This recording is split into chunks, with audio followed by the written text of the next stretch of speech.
welcome to Planetary Health First, Mars Next. This is Michael Mann. I'm the host and founder of this production, and I'm super excited. We have Ben Lytle, and he is no stranger to healthcare, but he's on another chapter, really moving forward with what he's been chewing at probably all his life. And he's got a series, The Potentialist. I feel fortunate that I've been able to read them or read one of the books. And it's very applicable to, I think, anyone that's a living being that wants to do something with themselves and be relevant to how we're rapidly being seeing change or witnessing change in our lifetime. So, Ben, would you really quickly introduce yourself? And so glad you're here. Yeah, so I'm Ben Lytle. I spent had a couple of different careers, and this is the third one. The first career was I was a corporate CEO, and I built two big public companies. One called Accordia, which was a big insurance broker, and it's now part of USI Incorporated, which is a giant broker, and the other is Anthem, which was one of the largest health plans in the United States, and I don't know what I think today its market cap's well over $100 billion. It's somewhere in the top in the Fortune 50.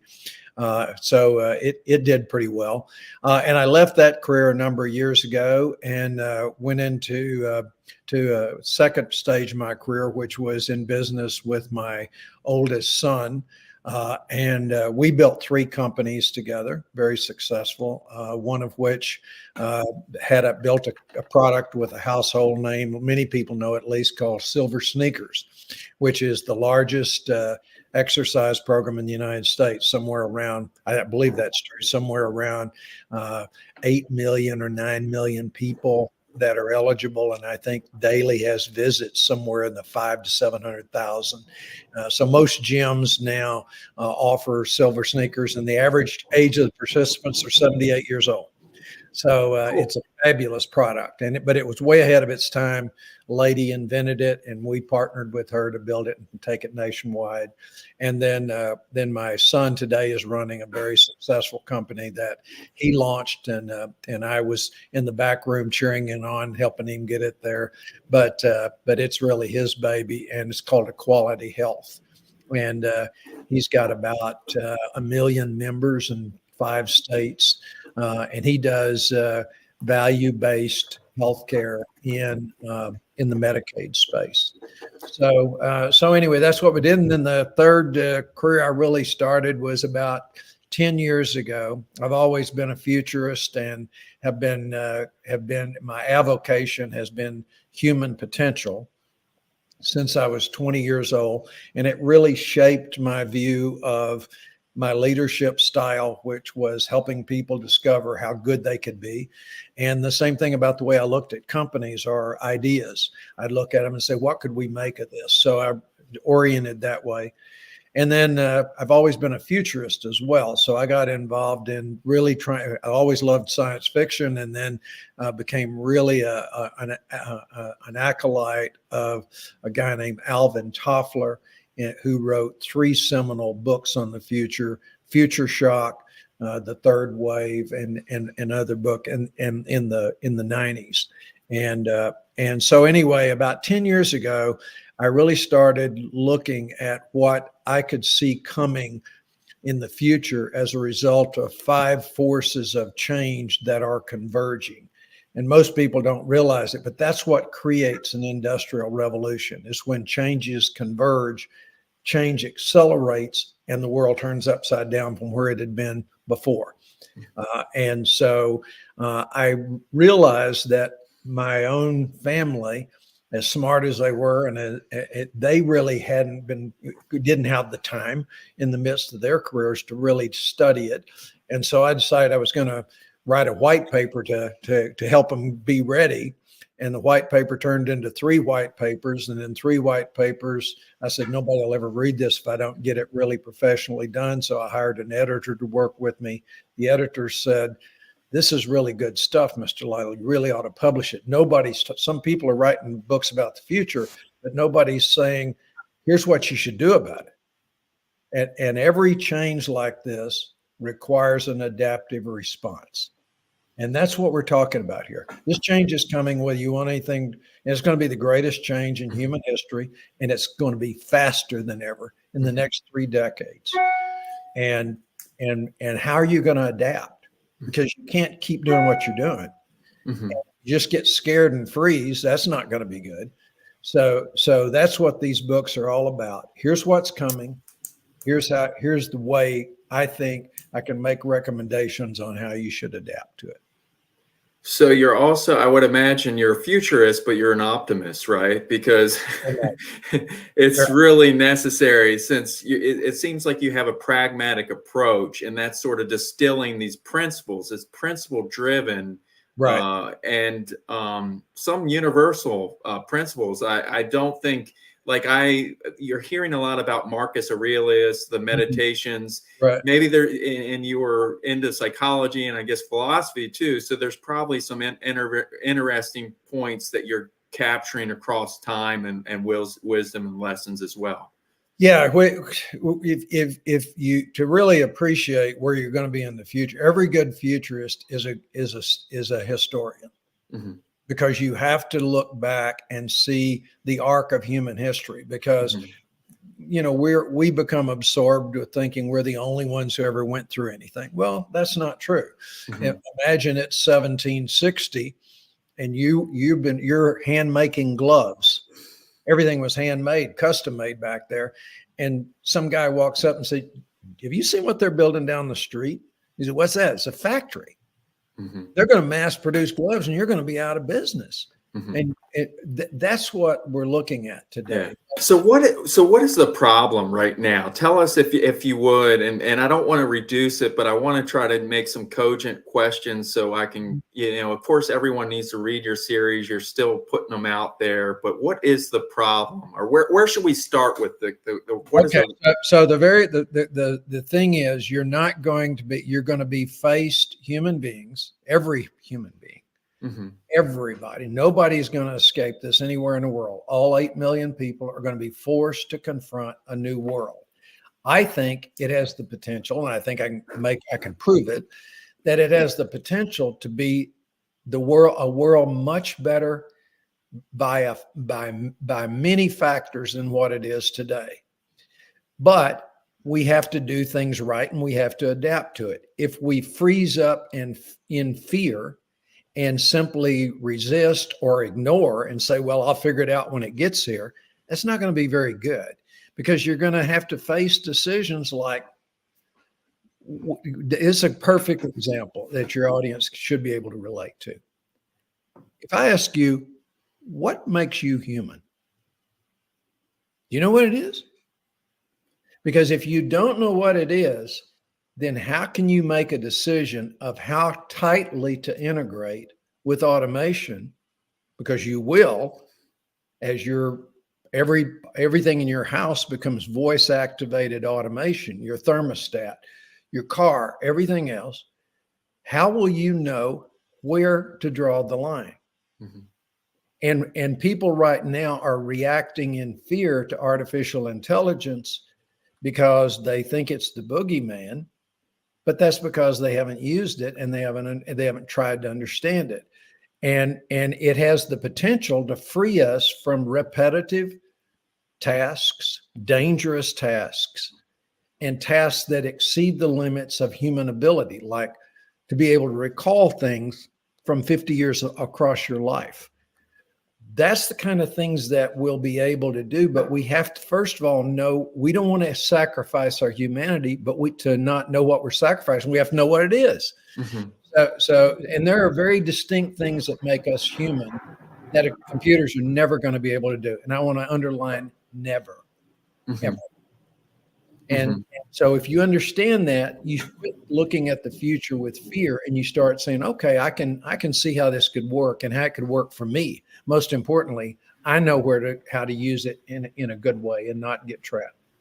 And so where does it intersect with policy and it seems like, I feel like if we just took out technology, I feel like there's a problem that we have in America. And I'm sorry that I don't want to be political, but I feel like, let's just, it's like, I feel like there's a constant argument. I'm not trying to play devil's advocate, but like the electronic record was sold that it was going to make healthcare better.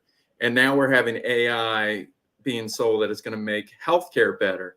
And I feel like my concern is that we need smart human beings like yourself that are going to be there making the right decisions on how these things are implemented. That's the worry that I think people have, rightfully so, because we've seen outsourcing, we've seen so many things, and we see stuff like, right now we have 100,000 people dying a year from fentanyl and drug overdose in America.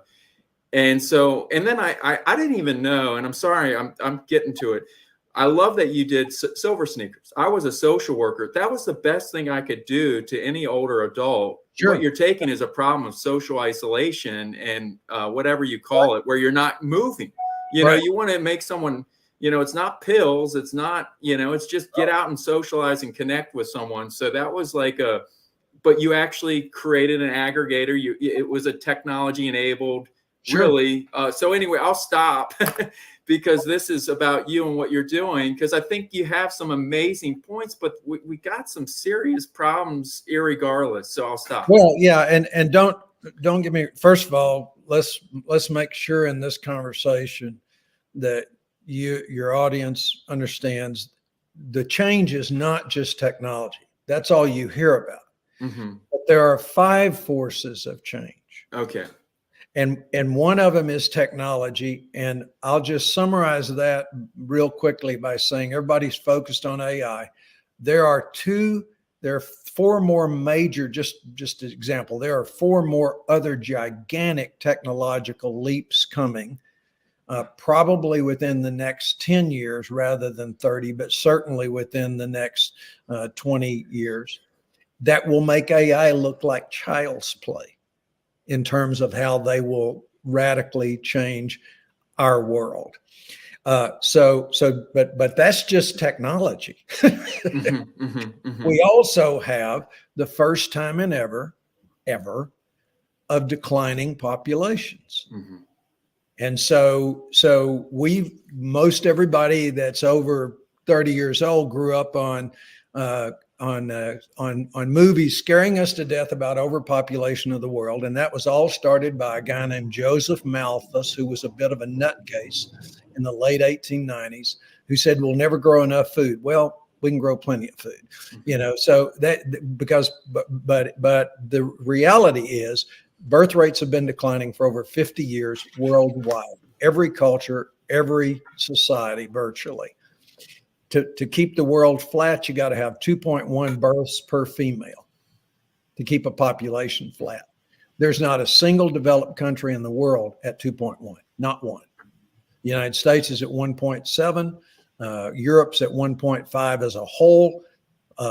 China, Brazil, a few other places are at 1.3. At 1.3 births, there aren't enough women left in the population to ever get you back to where you were. Ever. So we are going to have declining population throughout the 21st century. It's not a disaster movie, but it's going to be a huge, huge revolution in how we think about employee and employer relationships. That's why I don't worry about employment in the long term, because we don't have enough. So basically, you're speaking Africa and India are the biggest source of population growth globally. Then with right. the demographic, okay. They will peak. Okay. And after 2160, Africa will be the only continent still growing. Mm-hmm. And it'll be on momentum. It will not be on births. So it's going to happen. So today, right now, the number one biggest problem in healthcare, if you talk to anybody that's in the know today, is this has already hit us in healthcare. We don't have enough clinicians to take care of an aging population, period. So you got falling birth rates, but you got longevity extending. Mm-hmm. So what that creates is a society much older. So between now and 2050, we're gonna double the percentage of the population that is over 65. It's going to go to 20%, and at the same time, the number of young people below 20 is going to fall to 23%. So that creates a very different world, but it has good things about it and bad things about it. It's a lot easier on the environment. It's gonna hopefully, with fewer people, we'll appreciate each other more. Certainly, it's going to create a much stronger balance between employers and employees, and that's demography. The world's getting smaller. Since the beginning of the time, where you lived, distance made a difference. Mm-hmm. It's not going to make a difference. It makes a lot difference less today, and you give that another 20 years, and continue to allow the electronics to be so good that you feel like you're there, and you're going to be able to do some radically different things. And so anyway, I could go on, but these are the kinds of changes that are reshaping the world. And I spell those out in the book, and why it requires an adaptive response. And this means a consciously adaptive response. That doesn't mean just continuing to ignore it, but say, what should I be doing? Because this is going to be a time of incredible opportunity. Incredible opportunity. Is going to be so much wealth generated, and with fewer people, hopefully GDP continuing to increase per person, because that's the ultimate measure, right, of prosperity, is GDP per person. So that's going to happen. And then how do we respond to the things we're going to have to do? And that's what the books are about. So I guess my concern is right now you have the S&P 500 stock market, and I think I heard maybe it was 1/3 or 50% of that right now is NVIDIA. This is just, it's a lot. And only, Michael, the only thing I want to mention, this is not near, these are near term. Okay. Division in the country. Yeah. This is not the first time in the division in the world. If you travel the world as I do, you understand. Yeah. Division's not here, it's worldwide. And that's not a bad thing. Yeah. It doesn't have to be a bad thing, because that's how we create solutions in democracies, as you have polarities, and you ultimately find a middle. So I guess what I'm just trying to say is we just see the biggest technology companies, it's so concentrated. How is this going to be? I feel like the spirit of your book is really democratic, really empowering to all individuals. So in spite of what you see, how can share to our audience sort of like, if this is actualized, the spirit of the potentialist, from an individual? Yeah. So if what we have the potential to do, and I'll have to add one more factor before I say what I'm going to say. For the last 600 years, the focus has been to make people better educated and more knowledgeable. Knowledge is becoming a commodity.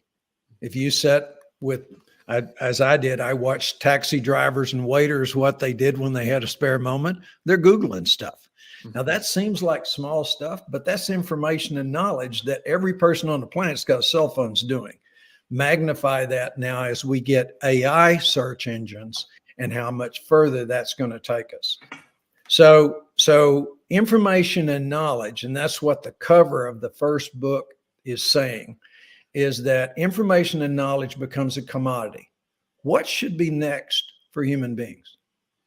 If that's been the purpose of education, that's been the purpose of every parent's, to get my kid, help them, make them a good person, but especially make them people that can think and have knowledge and information.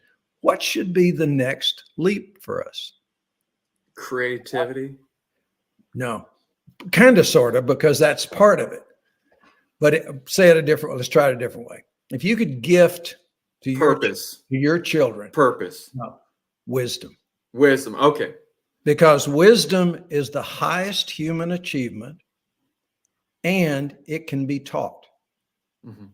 Wisdom is reflected, it's measurable It's measurable in the quality of your decisions. Now go back to say what I said at the beginning. One of the biggest challenges and the reason we have to make this step change is for the first time, individuals are going to face questions they have never, ever faced before in their life. If I'm going to live, if I could potentially live 10, 20, 30 years longer, what do I need to do today to make sure that those 20 or 30 years are good, productive, healthy years? And I'm not starving to death. I'm not dependent on a government that probably can't support me. So you see what I'm saying? So wisdom and wisdom is what can be taught. So that's the step change that I'm arguing that everyone has to be prepared for. The first book, the one you read, laid out the 7 things that a person today at minimum ought to do. It's like the 7 basic wise things for a society that's going to live longer, aging, fewer people, more technology. How much of that technology do I let into my life? How much do I put out here? Those are the kinds of decisions we have to be ready to make, and that can be taught. They did it 2,500 years ago. We forgot how. And so that's what, and so I'm proposed. And this will be an individual decision. One of the most important messages for people today that's in the book and for your audience is we've come to grow up thinking somebody's going to look out for us. Mm-hmm. The government's going to look out for us. The healthcare system's going to look out for us. Education's going to look out for us. Mass media. No, they're not. Mm-hmm. It's up to us. And that's what's called a democratizing society. And this technology democratizes a lot of that. You know, you don't have to anymore, and most people don't depend on the nightly news to shape their opinions. They're looking at news sources of their own and drawing them together because they no longer rely on that. All the things and this is another good question to ask yourself on this. Name one institution, so government at any level, mass media, education, healthcare. Name one that is stronger today than it was 10 years ago. Not one. Yeah. They're all troubled. And that's not a bad thing, because what's happening is they're going to be remade into something that's a lot more democratized, where we have more individual control, just like we've seen retail change, just like we've seen movies and entertainment and music all change. That's what's coming on every industry. That makes sense, Michael? Yeah. Yeah, I just so I guess the concern with this transformation as it's happening, how do you take care of your population? There's going to be some winners and losers. I mean, I think.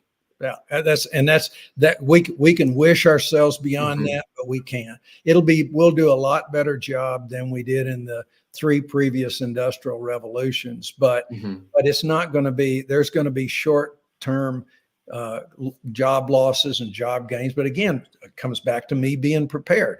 How do I become prepared? So one thing I tell people is right now, start using one of the free AI search engines out there. Start getting used to it, how they think, how they work. Use these things, because understanding that technology is going to be a big part of what we do. Another thing is learning to use them and see what they can't do, because you'll real quickly be less afraid the more you use them, because you realize this thing's kind of stupid at times, or it gives me an answer like this, and I wanted an answer like that. You know, so those are the kind of things that we can do to prepare. But I do think there will be some rough times we have to go through. Hopefully not too rough, but again, this is going to occur in a compressed period of time, and in a declining population. Like you talk to most employers today, they're not thinking about using AI to eliminate huge numbers of people. They're looking at it, how do I take the junk work off my people and move them to a higher order of work, like you said, creative problem solving, working with human beings. Human beings need, and some, therapy type. You're not gonna replace those kind of things that require a lot of human knowledge, high IQ, you're not going to replace those with computers because they don't have a soul. They don't have sense of feeling. They don't have empathy. Mm-hmm. Yeah, I think it's hard to know how big corporations are using AI. I understand what you're saying, and that's what a lot of the big companies are saying, that they're using it to be more effective and be more efficient. But then you're hearing layoffs and then whatever because of using AI. So, but it's really hard to get access to that Let's data. go back to healthcare a minute, Michael. Yeah. Here's a good example. We don't have enough doctors. We don't have enough nurses. There is no way in the world, I will just absolutely underline, there is absolutely no way we can take care of the elderly and frail elderly that are coming at us between now and 2050 the way we do today. Can't be done. We have to have AI assistance to the doctors to treat more people through using AI, and also to take the doctor who was maybe graduated last in his medical school, but he can now perform as if he graduated at the top of his class. We forget that.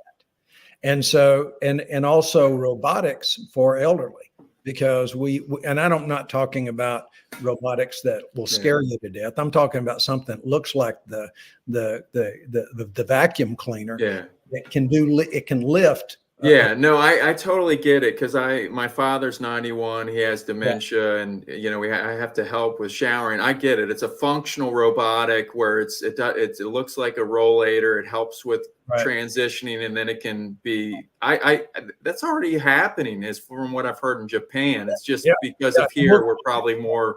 And that's a wonderful thing. Yeah, exactly. People can live and driverless vehicles. Mm-hmm. You get to at some point, you get to an age where you have to give up driving. But what most people fight, and the reason they fight giving up their car, is they don't want to be trapped at home. They don't want to have to depend on some person they don't know driving them. So I live in the city of Waymos, where we have driverless cars driving around, and ultimately for the elderly and for women who don't want to trust who's the person who's going to be driving that car, when they're vulnerable, that's a great thing about some of this technology. So, again, our nature is to look at the bad. Our nature is to be fearful, and we need to have a much more sophisticated, balanced look at the future and say, well, what's good can come, and how do we make the right controls in the middle? As you raised it, how do we make the right decisions?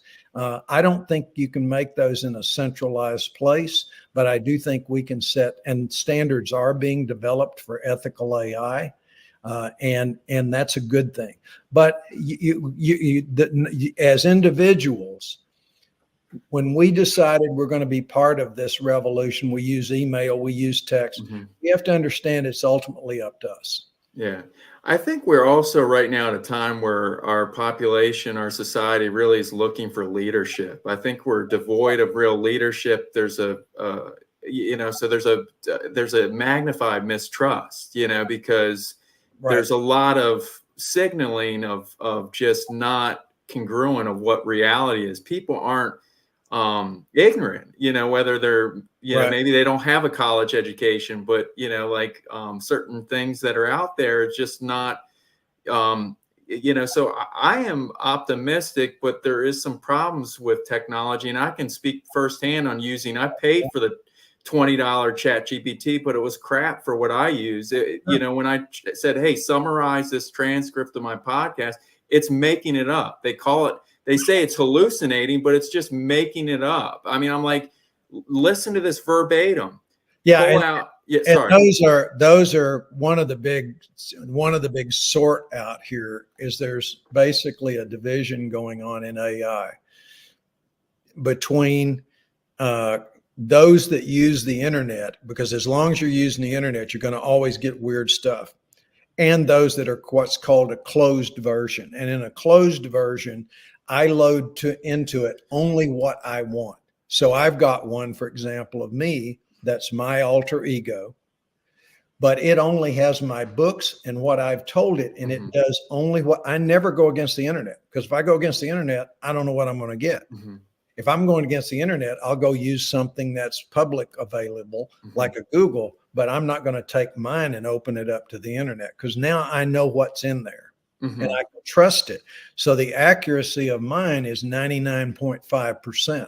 compared to those on the internet's about 60%.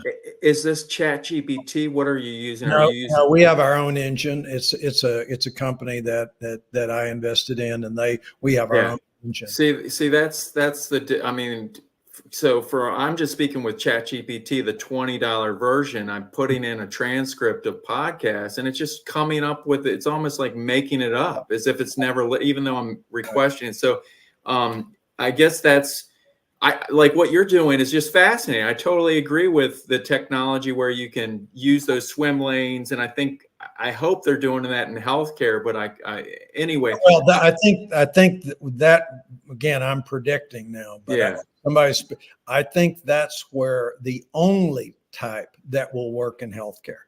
You have to have the closed versions because you can't afford for it to be making decisions that it's pulling off the internet. And also you can build into these closed versions a very tight mission. You can say, I want you to consult, but I don't want you to do this. I want you. So you can have this precisely what you want it to do. That's the only version that I believe can be commercially viable in a grand way. I don't think any of the ones that rely on the internet are ever going to be safe enough, or you're going to spend so much money trying to make them safe. Why not just build them closed in the first place? Thank you. That's exactly, you're pretty much saying what so I want to do fairness on what you're up to. I think what you're saying is really important because I think people want hope more than anything. Wisdom is, I think, hope and wisdom in action because, and purpose. And, you know, when you're looking around today, I don't care where you've gone to university. In many ways, Elon Musk says he doesn't care where you've gone if you can do a skill. I feel like your book is really saying, hey, these are these principles. If you want to go through those principles, I just want to make sure I feel like I've been a little bit of doubting but bringing up real noise that's like legit. But I want to do you fairness because you've been working at this all your life. You've been successful as a serial entrepreneur and created lots of value across the 6 million members in Humana. I think one of the best things that's ever existed out of Humana is the silver sneakers. And so just let's get to your book and what you're doing so people can know so they can read it. Yeah. So the first book was published in 2022, and it's called The Potentialist: Your Life and the New Reality of the Next 30 Years. And that's a concept I'd like you to think. I define what that new reality is going to look like. That's the first 1/3 of the book. And then the second 2/3 of the book, I outline 7 things that have always been good things to do. But in this coming new reality, it's essential, like taking care of your health. If you're going to live longer, you want to live longer as a disabled person and a dependent person, particularly maybe when the government's not going to be there for you, or do you want to stay healthy as long as you possibly can? And so health is a good example. Wealth, you can't count on, and do the math, in an aging population and fewer younger people, how are you going to finance increases in Social Security? You'll be doing good to avoid major cuts in it. You're probably going to have to work longer. But if you're doing work that you love, I'm doing work I love. I don't want to quit. And so that's what the first book's about. Here's 7 things. So it's like the 7 basic steps of wisdom. The second book that's coming out in October says, okay, I want to reach my potential. What is that? And I define it. And then I want to become wise. How do I do that? I give you a step-by-step on how to do it. Now, did I go out and invent that? Of course not. This is the stuff that Carl Jung and Freud and William James and many other people have defined, and the Greeks defined 2,500 years ago. And so I've tried to condense that down into a readable book. And that's honestly, that's my gift, my only gift is my skill is taking complex subjects and reducing it down to something everyday people can wrap their head around. And I think the great message here is this is not something that's going to require you to go to Tibet, or it's not going to be something that's going to require you to turn your life upside down.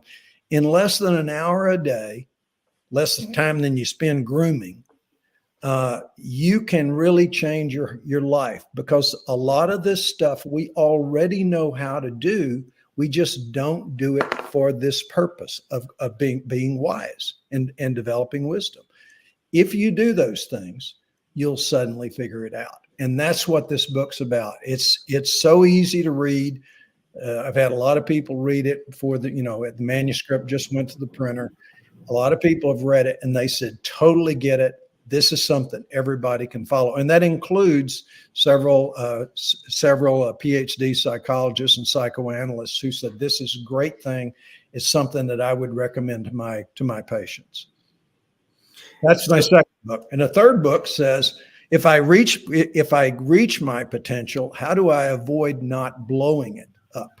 Because a lot of people we see, very high performing people, blow up, and they do it for certain reasons. They follow a pattern. So that's the third book. That'll be out in 2026.